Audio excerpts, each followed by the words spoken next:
This is Akashvani. In the program Money Talk, now we bring you a discussion on BioE3 policy. The participants are Anil Razdan, energy expert, and Professor Govindarajan Padmanabhan, former director, Indian Institute of Science, Bengaluru, and Vigyan Ratna awardee. The moderator is Arjun Chaudhary, anchor. Mr. Razdan, what is the bioeconomic policy and why has it gained importance now? It is seen as an industry which is $130 billion, which is liable to grow to $300 billion by the year 2030. In my view, you see, when you talk over bioeconomic policy, you're really discussing a policy where biosciences play a leading role. And biosciences, as you know, are the life sciences. Now, life sciences can be in the animal kingdom, they can also be in the plant kingdom. And an economy that is based on these products, which are nature's products, or for promoting greater productivity in plant life, or for improving human health, animal health, could even get on to genetic engineering at the end of it. Now, this is, I think, what is meant by a bioeconomy, as opposed to an economy that is based on, in the current context, fossil fuels,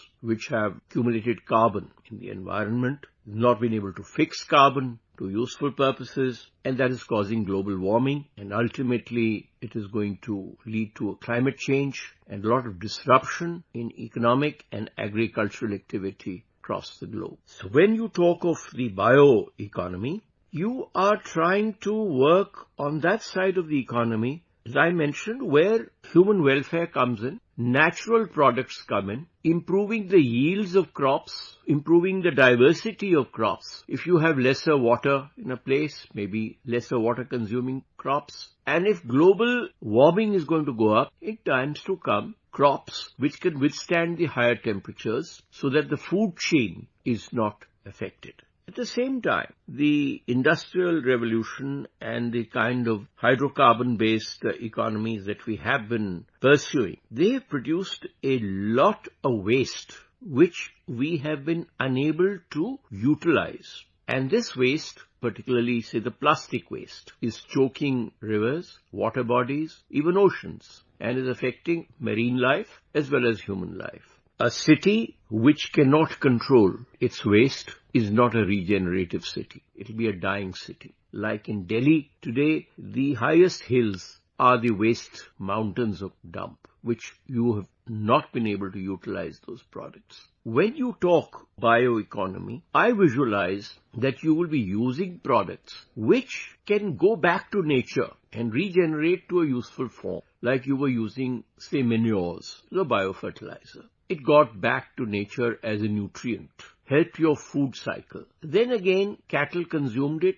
It came back into that form, but was again a manure and was utilized, like human waste even. Now, human waste can be put to proper use. But if you just dump it without utilizing it, you're only creating problems for future generations. You should be able to generate organisms which can eat into them so that human health is not affected. These are the kind of economies, I think, which we have to look at in the future. It will not come immediately, may come gradually. Professor Govindarajan Padmanabhanji, could you tell us, for the benefit of our listeners on Akashvani, what is a new bioeconomic policy and why is that so important in the context of industrialization today? New policy is being referred to as BioE3. E standing for economy, environment, employment. It becomes very important to change the chemical industry processes to bioprocesses where you can attempt at zero carbon emission. This becomes very important in the context of climate change and, to reduce the harmful effects. We cannot be generating more carbon. Therefore, bioengineering processes, biomanufacturing processes become important because they are all carried out by microbial systems, essentially using fermentation methods. Therefore, it's a very important, I feel, strategy to switch over, to move over from chemical industries to bioindustries, be it manufacture of enzymes, manufacture of polymers, manufacture of biotherapeutics, what we call as smart proteins in food processing, And, there are many such advantages, essentially new manufacturing processes. Basically, that's it. Sir, could you tell us how biomanufacturing is beneficial for making vaccines, especially in the post-COVID scenario? How important is that? You can also speak about the transitioning of chemical industry, since you mentioned fermentation. Yeah, it's a very important question. Vaccines are essentially proteins. So there are a few carbohydrates, but essentially vaccines are proteins. Therefore, proteins are rather complex molecules, long chain, with 4 amino acids, although the 4 amino acids are repeated in different orders. Therefore, a chemical manufacturing process is almost impossible at a protein level.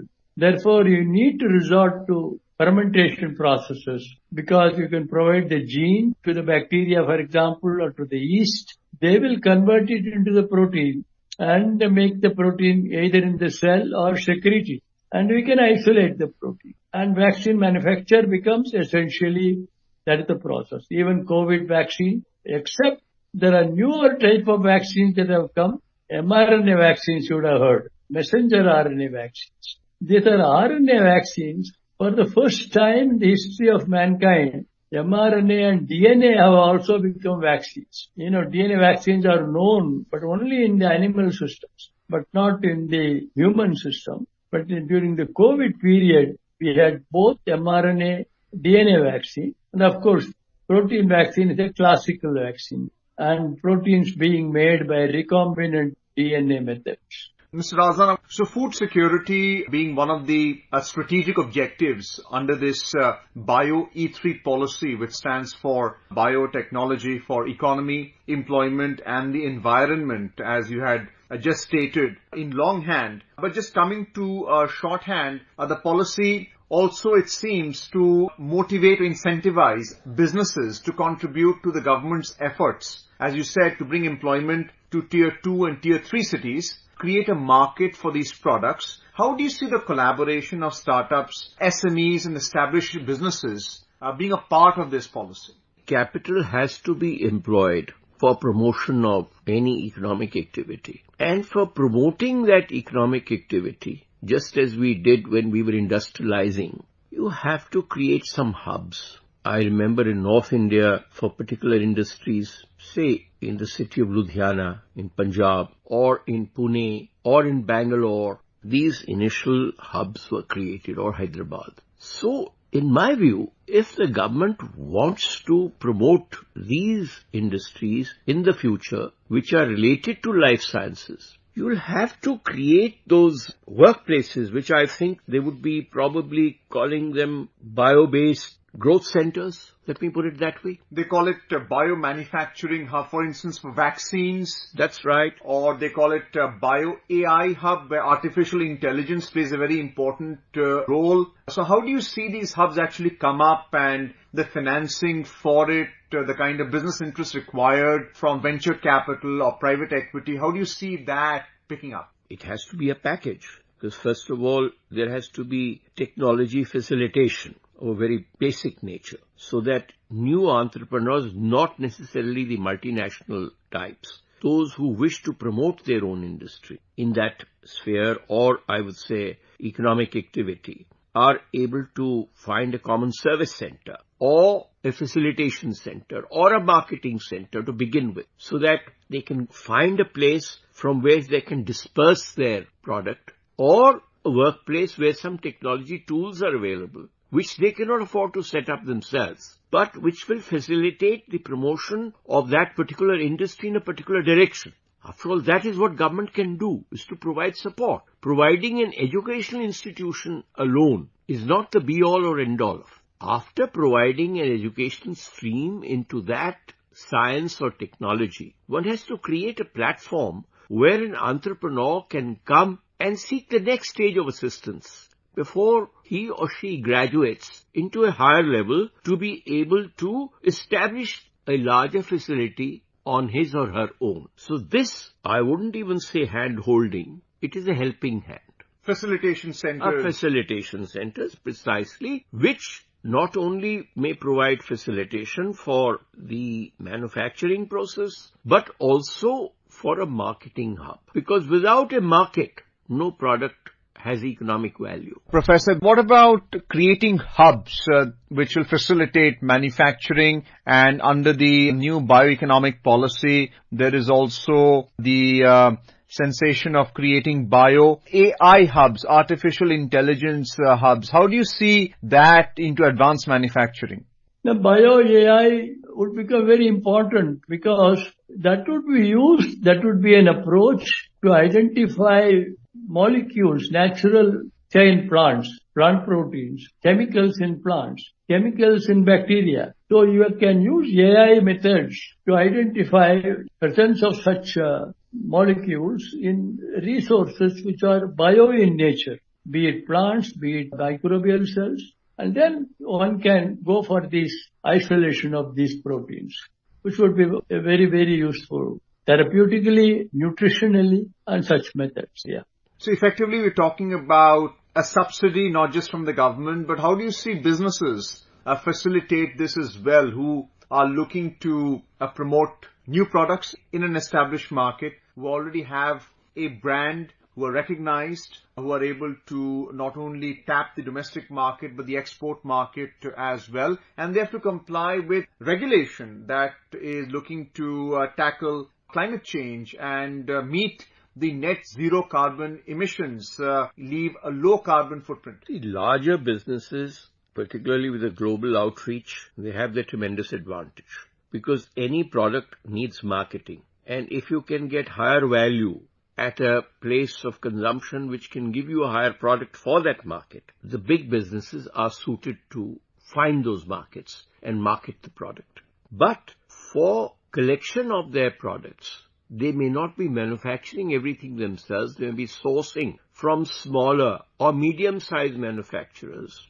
who would be conforming to those quality standards. But those small or medium-sized manufacturers would need the support of government at these facilitation centers or marketing aggregation centers. Aggregation helps. Quality control helps. And involving the youth of the country who may not have the means at that point of time when they're beginning business helps. So they can be feeders to the large industry, large commercial establishments for those products which are the outcome of a bioeconomy. We're talking of consumption products. There's also, with the disease coming in, the disease control a necessity, just as we've seen in the spread of some pandemics. You need vaccines, you need maybe other products. So all this will come in handy when you promote a bioeconomy. You don't have to import those products into the country. If you have a base within your own country, you can not only manufacture for yourself, you can in fact export. And India, with a burgeoning population, the most populous country today on the planet, needs every possible sector for expansion. And this sector particularly, as a green sector, will, I think, need much greater encouragement than we have given so far. We have international objective also of net zero carbon emissions. How do you see this, the bioeconomic policy, synced with our overall industrial policy so that we are able to achieve the net zero target? I am very happy that the Department of Biotechnology has taken it up as a priority. And therefore, biomanufacturing, instead of using alkali and acid and so on, we are thinking of using microbial cells to generate these products. This is already happening abroad, replacing chemical industry with bio industries. So that is a process that is already happening. We are trying to catch up. Well, thank you so much, Anil Razdanji, Professor Govindarajan Padmanabhan. Thank you very much. Thank you so much. You were listening to a discussion on BioE3 policy. The participants were Anil Razdan, energy expert, and Professor Govindarajan Padmanabhan, former director, Indian Institute of Science, Bengaluru, and Vigyan Ratna awardee. The moderator was Arjun Chaudhary, anchor. This program was produced and presented by the News Services Division of Akashvani. You can listen to it on our mobile app News on AIR. This program is also available on our YouTube channel, News on AIR Official. You may share your feedback about this program through email at airnsdtalks@gmail.com